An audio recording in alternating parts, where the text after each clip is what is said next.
things I think we've learned through work with the university is to how we marry academic ideas into the practicalities of management and leadership in the workplace.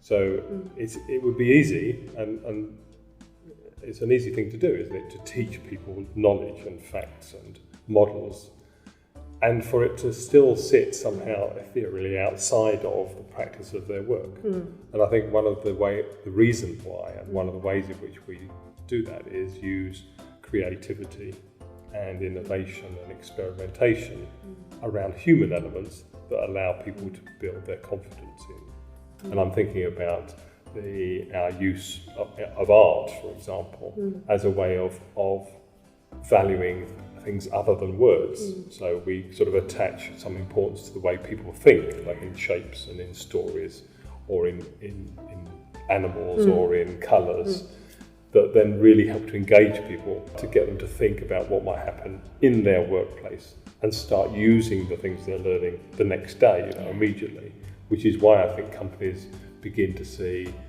a very rapid and quick return in their investment. But it has elements that go beyond formal learning. So in the programs that we craft, we normally make sure that there's elements of action learning, elements of coaching as well.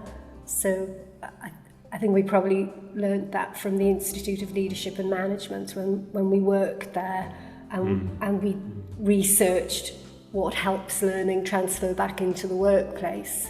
Our methods, if you like, that fit underneath that framework are very flexible.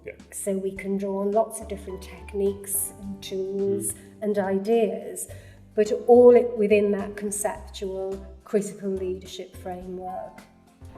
But I'm also really conscious that each of those creative and fun activities has got a purpose behind it. So it's predicated on sound academic. So there's a theory behind it, or a process, or research behind it.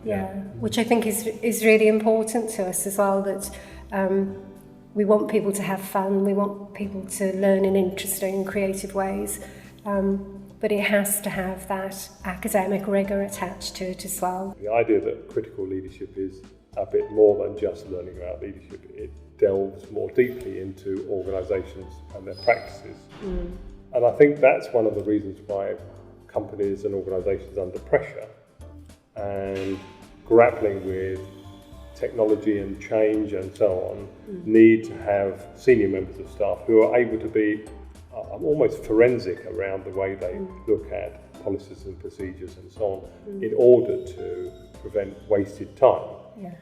We hear a lot from organisations about how difficult it is to keep staff engaged when they're going through all these difficult times, difficult changes.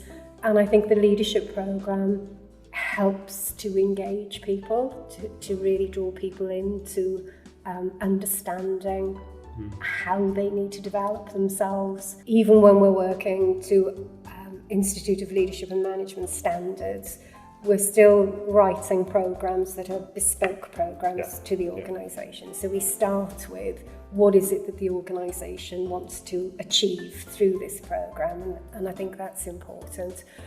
How this translates back into the workplace is really key for us, and it's about people changing their behaviour in order that they can be flexible and adaptable and effective leaders. The essence of learning for adults is around experiential variety.